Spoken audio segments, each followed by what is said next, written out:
I was there live at UFC Des Moines, boys, and let me tell you, I had money on Reinier de Ridder to beat Bo Nickal. Shout out for the $30. I appreciate you already are, but in general, when I was watching that performance, I was watching Bo Nickal fall to the goddamn ground. It made me think, man, like, has this guy already hit his ceiling, or is there still a lot of improvements he can make? And it made me even ask the bigger question, which fighters in the UFC have peaked already, and which ones have improvements to make? That's what we're going to be talking about today, and in the form of a tier list, baby. Not going to be doing it in the traditional S through F. If I'm going to put you at the top in the they've peaked tier, it explains itself. I feel like you've already peaked. This doesn't necessarily mean that you're going to go out there and be washed or lose your next fight. I just feel like we're seeing the best version of you right now.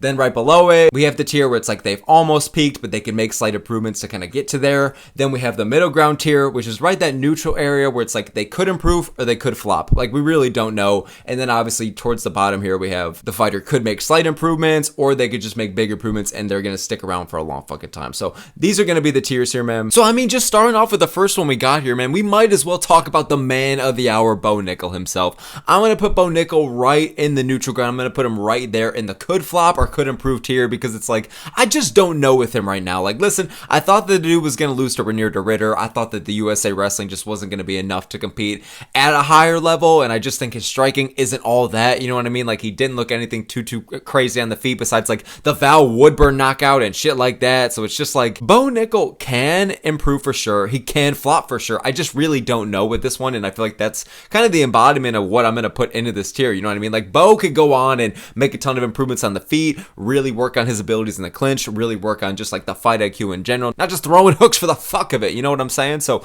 if Bo can kind of develop the grappling to where he's able to get the better guys on the ground instead of just like having it be his thing, and then when he actually faces a guy with decent jiu-jitsu base like Reinier de Ridder, you know what I mean, very solid on the ground, good finishing ability as well, he got fucked up down there, you know what I mean? So it's hard to tell with where Bo can go. He definitely has a lot of potential on paper, but when you look at him already in his upper 20s and the fact that like he kind of is like a huge small middleweight, like I'm kind of questioning now like if the weight class is even right for him, or well, if he should go down to welterweight. I don't even think he can, you know what I mean? But Bo Nickal is in a very weird spot where I could totally see him like with the wrestling credentials and with how quick of a learner he is, with how quickly he's adapted to just picking up shit on the feet in general already after already fighting for a few years. Like, there's definitely potential here. The dude was made to be an athlete. I just don't know if he's gonna reach like that top 10 level. He can improve for sure, but honestly, I could also see him hitting a wall. It's really hard to tell with his ceiling or where he's gonna go, you know what I mean? But based off the RDR performance alone, it really could go either way. So moving on to the next one we got here, man,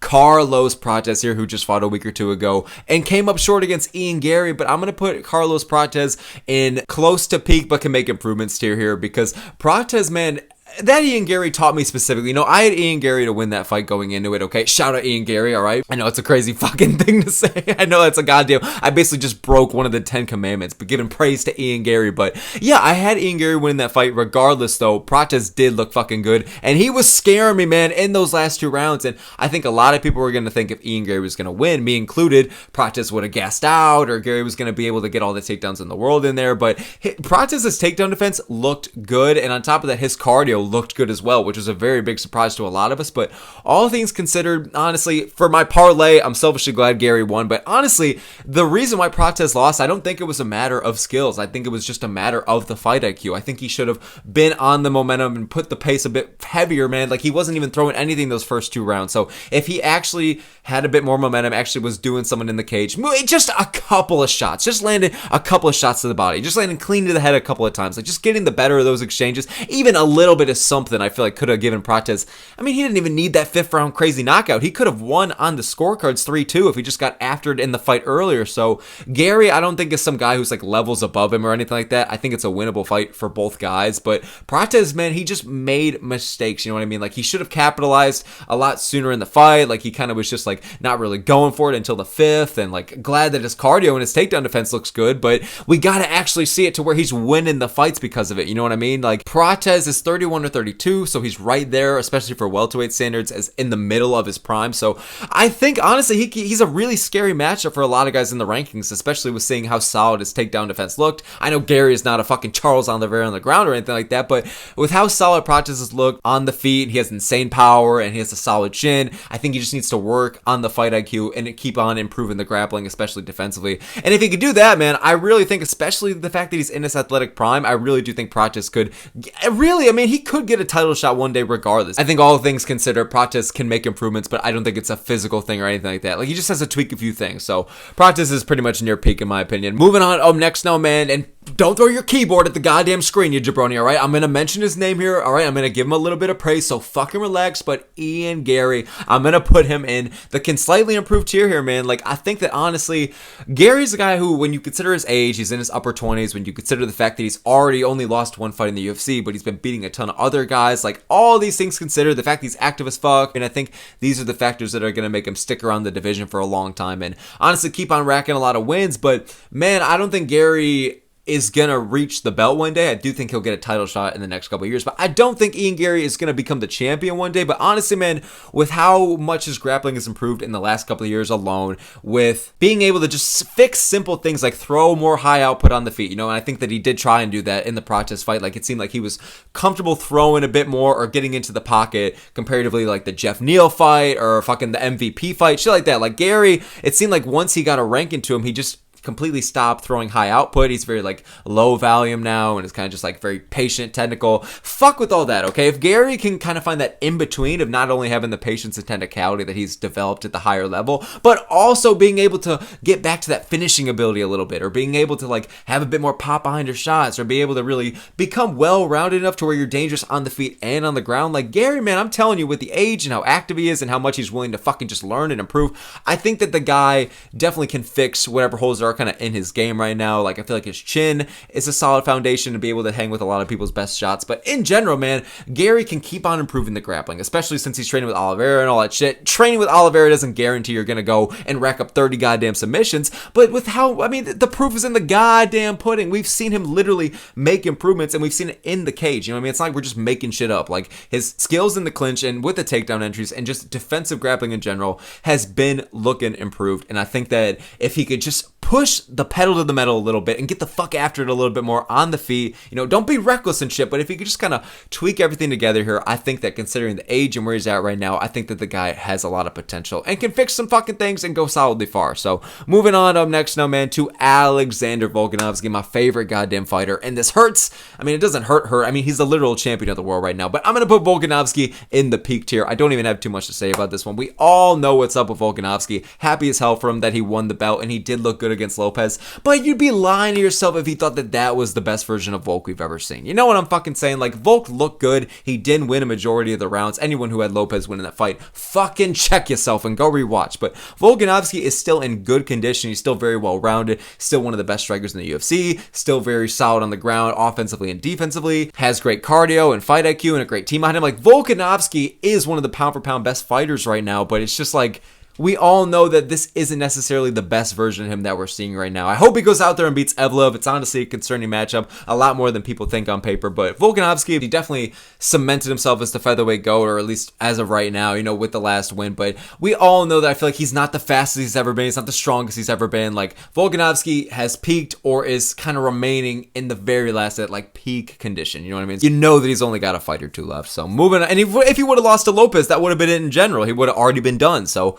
moving on up next now, man, to Sean O'Malley here. And I'm going to put O'Malley in the same tier as Ian Garry. I think that he can make some solid improvements here. Not anything too crazy, but Sean O'Malley, man, I think that there is some wiggle room here to his ceiling. I feel like if he can like, he already is the best striker, in my opinion, at bantamweight. I understand that Petr Yan and the Marauder, Cory Sandhagen, and even Umar Nurmagomedov, you could argue any of these guys are the best striker for bantamweight. But in my personal fucking opinion, I think that O'Malley is. So he already has the precision, the speed, the timing, a lot of pop behind his shots on the feet. So his striking is already taken care of. And his cardio, honestly, the fact that he 50-45 Cheeto, the fact that he won the 5th round off of cardio machine, once in a lifetime athlete, Merab Dvalishvili, and all this shit, Sean O'Malley's cardio is already kind of there. It is solid. We've seen him, obviously he can go and get a bunch of flashy knockouts. But man, he's been in the distance a couple of times now where it's like Sean O'Malley's got good cardio. So the only thing that's really missing here from his game to make him a really full-fledged, well-rounded fighter, or really someone who like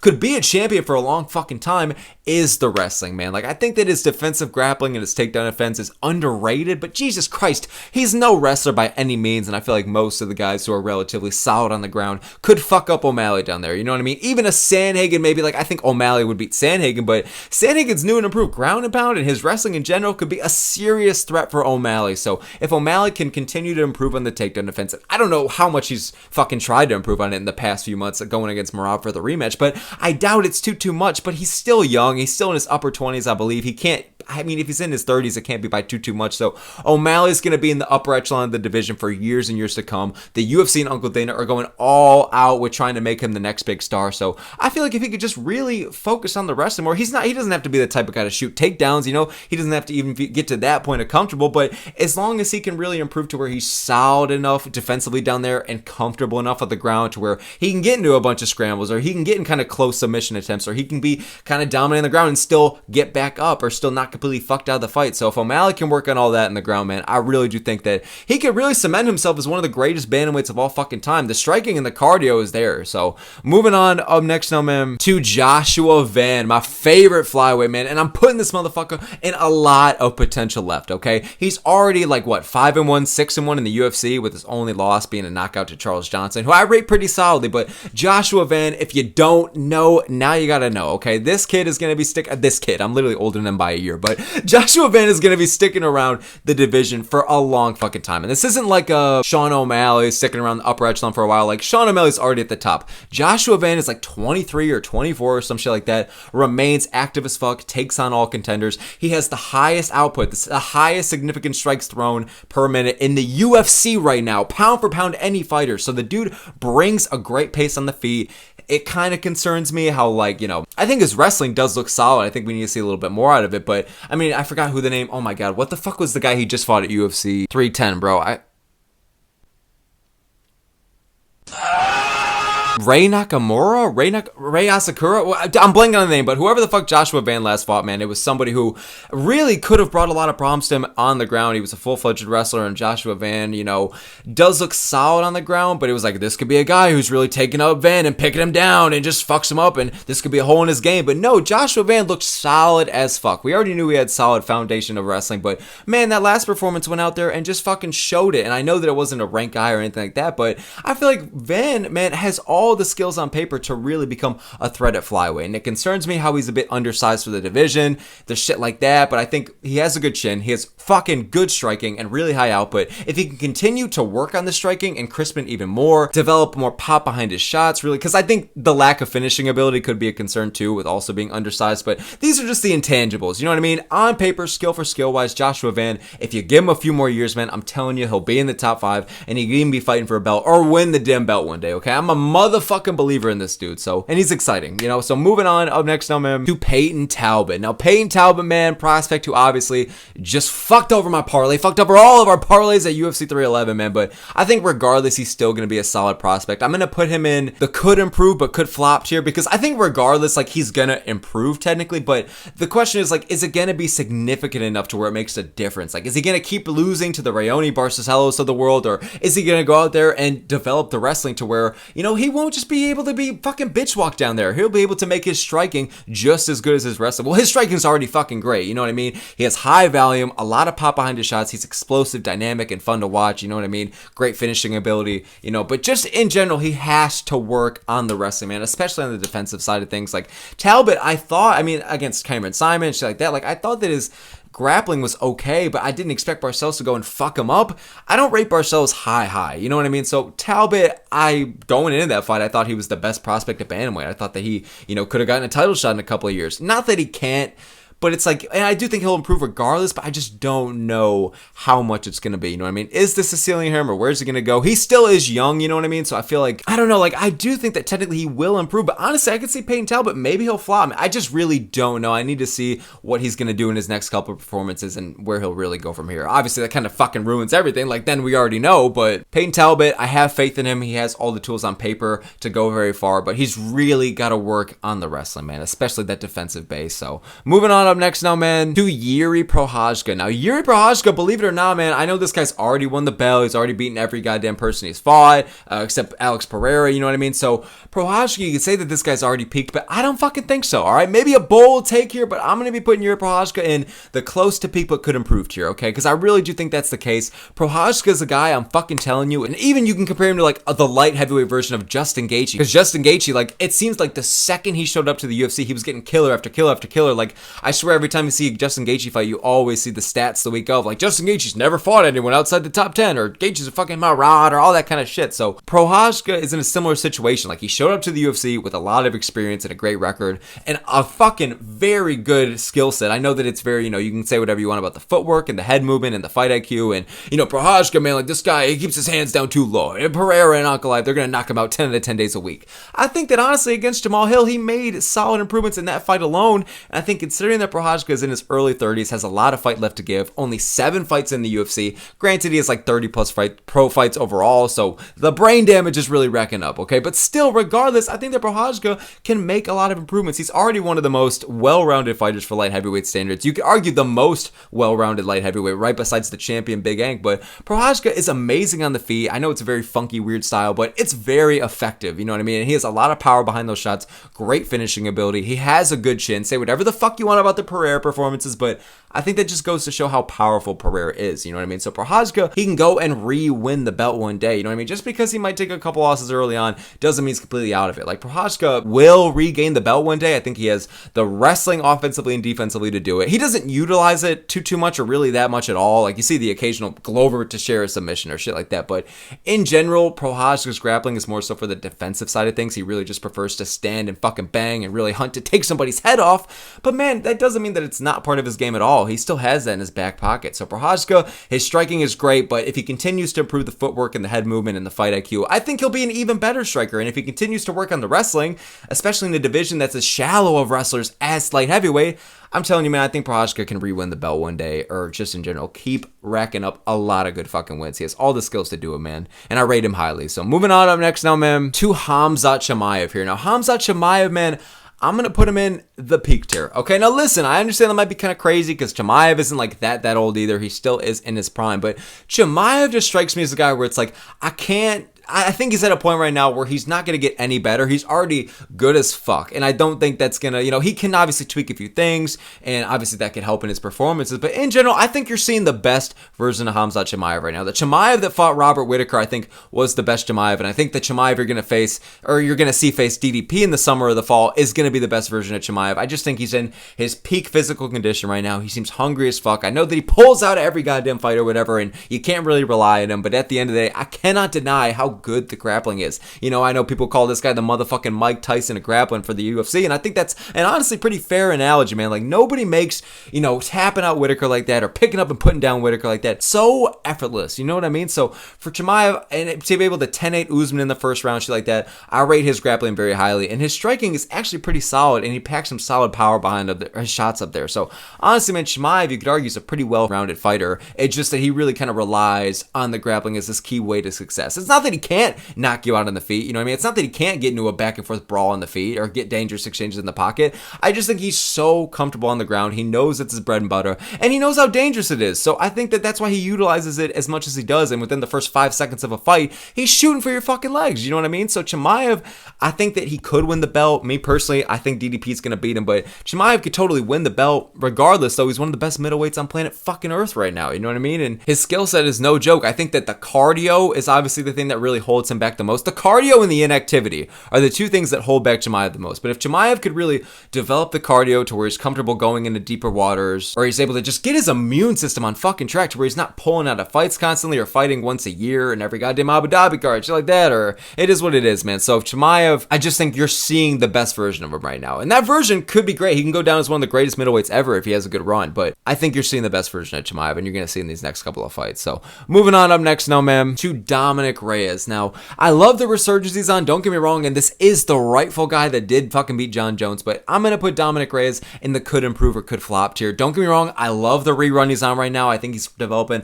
a pretty solid fucking win streak. I didn't rate, the Dustin Jacoby win or the Anthony Smith win too highly, but the Nikita Krylov win, man, Reyes pretty much cemented himself as, okay, I'm not just a pity comeback. I am fucking back, okay? I never left, motherfucker. So Reyes, man, and like I said, he beat John Jones, the GOAT of the sport. So the guy is clearly a good fighter. He's got good striking. He's just solidly well-rounded overall. I also think the brick wall of takedown defense he has is, Jones was pretty unsuccessful on the ground against Reyes, and in general, I think a lot of opponents will be with him. You know what I mean? Obviously, Reyes prefers to just kind of, stand and bang. He's much more of a striker than a wrestler, obviously, but like the dude has solid takedown defense and grappling kind of in the back pocket. So Reyes, man, I don't really know what the fuck's going on right now. Like, he is on a rerun right now, and he's winning a lot of fights, and he's looking good while doing it. I rate the Krylov win pretty high, and in general, happy that he's on a win streak. But it's hard to tell, when is the next fight? Is he going to fall off? Does he have that ceiling, or is he going to make it all the way back to a title shot? Because, yeah, he keeps on, now he's slowly moving back up the rankings, but now he has a lot less wiggle room to fuck around and find out, because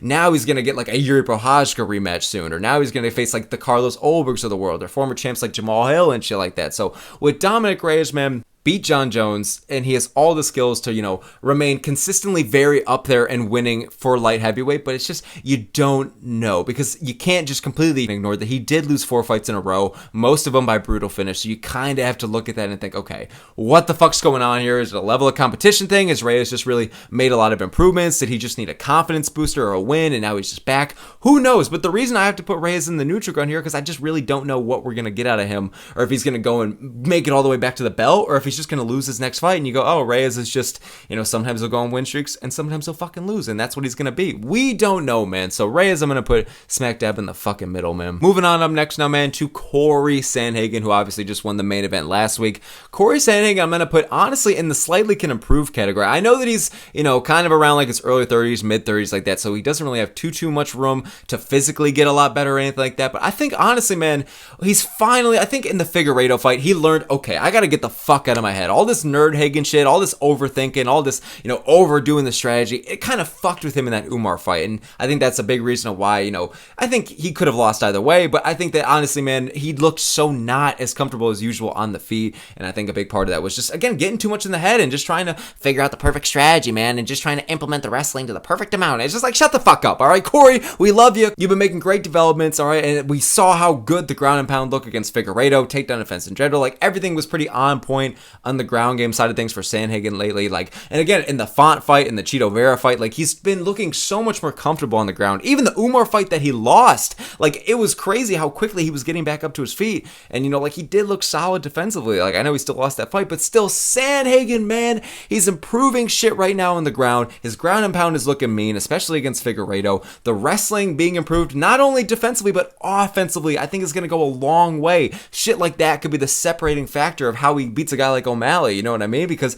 Cory Sandhagen striking alone, it is great. I know that sometimes, like I said, he gets a little too fucking patient and technical with it, man. He just needs to go out there and just hunt for the finish, or just move the fuck forward, or go back to the Cory when he was kind of on the come up and was a lot more comfortable being the pressure fighter. Man, I think we finally saw him get back to that for the first time in a while against Figueiredo. It seemed like he was kind of actually hunting for the finish. It seemed like he was trying to put on a heavy pace and wasn't just afraid of gassing out. It seemed like he was just confident in what he was fucking doing in there, on the feet and the ground. So Sandhagen on paper, man, if he can tweak a few things and really make it all come together, continue to improve the striking, continue to improve the grappling, like, I really do feel like Cory, we could be watching and we could be witnessing him right now just slowly becoming one of the most well-rounded bantamweights there is right now. So Sandhagen, man, I think that he will lose to, like, the very, very elite, like the Merabs, or maybe the O'Malleys of the world, or Jan in a rematch, but man, he could fucking beat those guys, honestly, with the improvements he's been making, and it's just hard to tell with Cory. So I definitely don't think there's like a ton of room for his ceiling, but I honestly think that he can keep making improvements, and he's still relatively young, man. So moving on up next here, dude, to Merab Dvalishvili here. I mean, talking about the bantamweights, let's talk about the bantamweight GOAT, Merab Dvalishvili, man. Hey, Uncle Dana, I will never say I'm the bantamweight GOAT. Aljamain Sterling will forever be. We can't deny how good he is. I mean, dude, the cardio is something we've never seen before. The wrestling is fantastic. The questions with Merab, man, like, the reason I'm going to put him in a peak tier, because I do think that Merab Merab has peaked. I think we're seeing the best version of Merab right now. I mean, man, we know how he's got the pitter-patter striking. He's nothing crazy on the feet or anything like that. Like, he really does rely on the wrestling and the cardio, but, man, he's still the fucking world champ, and he still went out there and beat Petr Yan, Sean O'Malley, Umar Nurmagomedov, Jose Aldo, Henry Cejudo, Marlon Moraes. Merab Dvalishvili, I don't think he's going to be getting any better. Like, yeah, he could slightly improve on the feet, but I feel like we would have kind of seen it by now. You know what I mean? He did look solid on the feet, or at least kind of was piecing up Umar a bit in that fight at UFC 311, but still, Merab's not known for his goddamn striking. He barely has any pop behind his shots or really any finishing ability at all. So, Merab, what makes him good is just the dominance with the wrestling and the cardio, but I just think you're seeing the peak version of him right now. He could make a few tweaks or anything like that, but he's almost at 35, and again, this is a weight class where the 35-year-old curse does apply, so that's kind of fucking scary with that. But Merab, man, like, I just think you're getting the best version of him right now. There's a couple things he could tweak, but I think he's in, you know, whether it be in terms of the fight IQ or be in terms of his peak physical condition, I think you're, or just his fighting skills in general, I think you're seeing the best version of Merab right now, man. So if there's any time for guys to lose to him and for Merab to really rack up some title defenses and really go on a run, it is 2025. Like, I can honestly see him going and beating O'Malley in a rematch in the summer, maybe beating Sandhagen in the winter, and then boom, Jesus Christ, we really got a conversation there, man. So Merab, his cardio and his wrestling will carry him through, and I think you're seeing the best version of him right now. So moving on up next now, man, to Song Yadong. Song Yadong, you forget that this motherfucker's been around the UFC for so long, and he came in like a Max Holloway and shit like that, Charles Oliveira, like a goddamn infant. So Song Yadong, I'm going to put him in that can make slight improvements tier. I'm going to put him right there with Ian Garry, okay? Song Yadong, I think that he's finally he finally got that Henry Cejudo win, which is obviously on paper the biggest win of his career, and I know that he keeps losing. You know, he's lost to the Sandhagens and he's lost to the Jans, but he goes out there and he could beat a Chris Gutierrez and he could beat a washed up Cejudo. Like, Song Yadong seems like that because he got in the UFC so young, he's just been beating everybody else except the very, very kind of elite guys. Like, these random top 5 shots they'll just kind of give him. You know what I mean? Not that he doesn't deserve it. Song Yadong's beaten everybody in the UFC pretty much besides those kind of guys, but Song Yadong, man, I'm not saying this guy's going to be the champion one day, and I know that China doesn't have a lot of, you know, great fighters that they're representing here, especially in the UFC, but fuck, man, it is the lighter weight classes, which is where they shine, and Song Yadong has kind of been representing them for a while now anyways, you know what I mean? I mean, Zhang Min Yang is finally a new male prospect that they have, and it took kind of years to finally start talking about it, you know? We had a bit of a gap there for China. So Song Yadong, his striking is fucking good. I think that we've been seeing a lot of improvements in the past few years with not only just the takedown defense, but Song seems like he's just a lot more comfortable being on the ground in general, getting into these scrambles, shooting takedowns. I mean, there's a while Song, you couldn't fucking see him shoot a takedown, but now it seems like he's just becoming more comfortable on the ground, and I feel like his striking's been improving. You know, he has kind of a lot of tools to keep fucking racking up wins in that top 10 division for a lot of years to come. So I think that Song Yadong, because he got in the UFC so early, I think that he's finally now making all of the physical and mental improvements that kind of were needed to be there to really beat a guy like Sandhagen or Yan. So Song Yadong, I feel like, is going to be one of the staples of the divisions for years to come. I feel like he's really fucking underrated, to be honest. I know he's not anything too crazy, but nobody really talks about Song Yadong in the division or rankings in general full of people that are fucking talked about. So I'm going to be putting Song Yadong in that tier right there with Ian Garry, man. I think that he can make some solid improvements, but nothing too fucking crazy. Like, he's not going to go out there and just completely do a 360. We've already been seeing the improvements in the past few years anyways with these main event experiences and just, you know, facing top guys in general, or just being relatively active, man. Song Yadong, we've been just seeing the improvements slowly but naturally kind of happen, you know? So Song Yadong, I'm going to put right there. Now, moving on to the next one we got here, boys. It's going to be Gene Silva representing the Fighting Nerds. I know we already got Prates in here, but Gene Silva, now listen, I rate that Bryce Mitchell win fucking high, okay? I thought that he went out there and fucked him up, and the fact that he was stuffing takedowns, the fact that he submitted him of all things, I rate that high, bro, okay? I thought Gene Silva was going to win the fight, you know, that was my prediction going into it, but dude, I thought Mitchell was going to throw some adversity for him on the ground, but he didn't have shit.